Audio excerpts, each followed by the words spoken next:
당신이 죽었습니다. 어느 날 갑자기 모든 것이 멈춰버렸습니다. 사랑도, 꿈도, 기쁨도, 슬픔도 다 뒤로 하고 당신이란 존재는 어디로 가버렸을까요? 지금 티벳 사자에서 미스터리 두 번째 이야기 이어갑니다. 지난번 죽은 후 의식에 있는가에 이어서 죽음 이후 나라는 존재는 어디에 있는가입니다.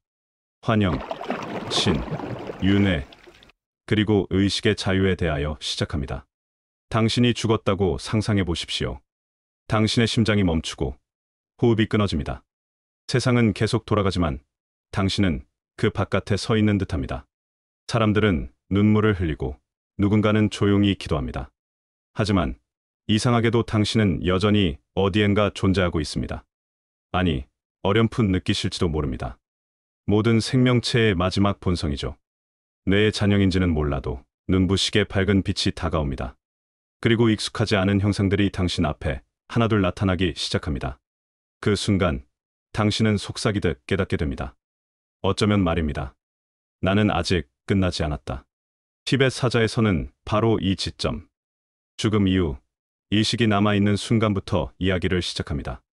이 고대의 문헌은 단순한 장례의 시서가 아닙니다. 그것은 죽음 이후에도 계속되는 의식의 여정을 기록한 아주 낯설고도 대담한 의식의 지도입니다. 이 책은 죽은 자의 귀에 읽어주도록 구성되어 있지만 과연 죽은 자가 그 소리를 들을 수 있다는 전제는 가능한 것일까요? 그리고 더 근본적으로 이 책은 과연 죽은 자를 위한 것일까요? 아니면 살아있는 우리를 위한 책일까요? 지난번에서 이어지는 미스터리 탐구 들어갑니다. 첫 번째, 환영과 진리의 빛, 그리고 선택의 첫 시험에 대한 미스터리입니다. 티벳 사자의 서에 따르면 사람은 죽음 이후 가장 먼저 진리의 빛을 마주하게 됩니다. 하지만 그 빛은 너무도 순수하고 강렬하기에 대부분은 두려움에 눈을 감고 말지요.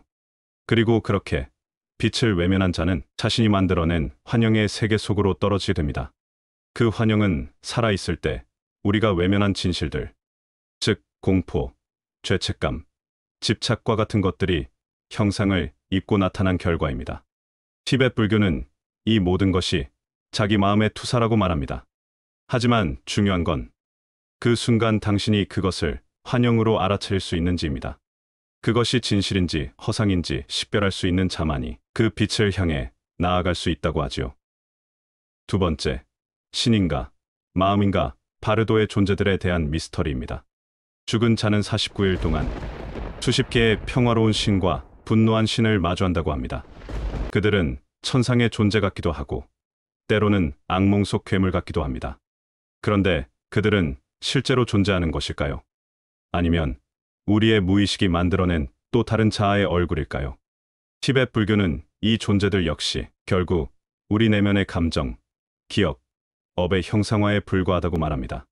그러나 그 환영은 너무도 생생해서 우리는 그것이 자신이 만든 것이라는 사실조차 잊게 됩니다. 죽음 이후의 세계를 지배하는 건 밖에 있는 존재들이 아니라 바로 우리 안에 있는 무의식인 것입니다. 세 번째, 선택은 가능한가? 그리고 그 선택은 누구의 것인가에 대한 미스터리입니다. 죽은 자는 바르도 세계 속에서 여러 번 해탈의 기회를 맞이하게 됩니다.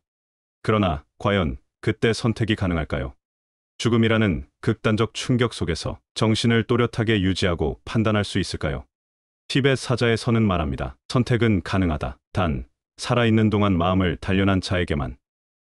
결국 죽음은 단순한 시험이 아니라 삶의 리허설, 결과를 채점받는 순간일지도 모릅니다.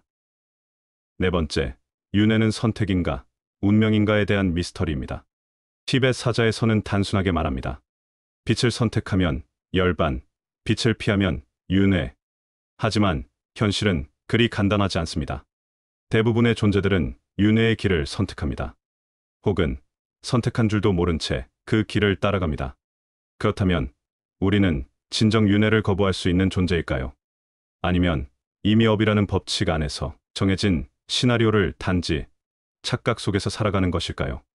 윤회를 거부할 수 있다는 말은 결국 죽은 후의 선택이 아니라 삶의 순간순간 쌓아온 의식의 방향성에 달려 있습니다. 다섯 번째, 바르도 체험은 왜 기억되지 않는가에 대한 미스터리입니다. 이 모든 과정이 진짜라면 왜 우리는 전생의 기억을 갖고 있지 못할까요? 왜 바르도의 체험은 우리 기억 속에 남아있지 않을까요? 어떤 스승들은 말합니다. 죽음은 의식에 너무나 큰 충격을 주기 때문에 그 기억은 의도적으로 덮인다고요. 또 어떤 과학자들은 뇌의 작용이 멈추면서 기억이 저장되지 못한다고 설명합니다. 하지만 그렇다고 해서 그 경험 자체가 존재하지 않았다고 단정할 수는 없습니다.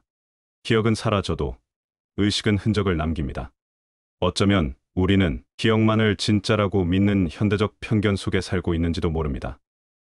여섯 번째, 해탈하는 자는 왜 그렇게 드문가에 대한 미스터리입니다. 티벳 사자에서는 해탈의 방법을 반복해서 말하지만 정작 그 길에 도달하는 이들은 거의 없습니다. 왜일까요? 그것은 죽은 자가 미처 준비되지 않았기 때문입니다. 삶의 모든 순간이 준비의 시간이지만 우리는 그것을 자주 잊고 살아갑니다. 죽음은 생각보다 훨씬 빠르고 준비할 시간은 그리 오래 주어지지 않습니다. 그래서 이 책은 존재합니다. 죽은 자의 귀에 읽어주기 위한 책이 아니라 지금 살아있는 당신이 스스로를 깨우기 위한 안내서로서 말입니다. 일곱 번째, 결국 이 책은 누구를 위한 책인가? 죽은 자에게 읽어주는 책이지만 이 책은 명백히 살아있는 우리를 위한 책입니다. 삶과 죽음의 경계에서 우리의 의식 상태를 다듬고 준비시키는 책입니다. 죽음을 준비한다는 것은 곧 더 선명하게, 더 진심으로 살아간다는 것입니다. 죽은 자는 선택할 수 없지만 살아있는 당신은 지금 이 순간을 선택할 수 있습니다. 결론적으로 말하면 죽음은 거울이라는 이야기입니다. 티벳 사자에서는 말합니다. 죽음은 두려운 것이 아닙니다. 죽음은 실체가 있는 것이 아닙니다. 죽음은 결국 우리의 마음이 스스로를 비추는 거울입니다. 그렇다면 우리가 던져야 할 마지막 질문은 이것입니다.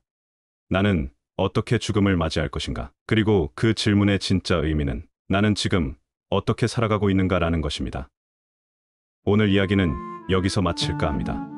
다음 이야기는 신비한 책, 티벳 사자의 서에 대해서 남겨진 궁금증에 대해 이야기를 이어나가겠습니다. 빛, 환영, 선택, 윤회, 그 모든 것을 완전히 넘어선 존재의식이 있다면 그것은 과연 어떤 차원일까요? 티벳 사자의 서 미스터리 다음 편 이어집니다.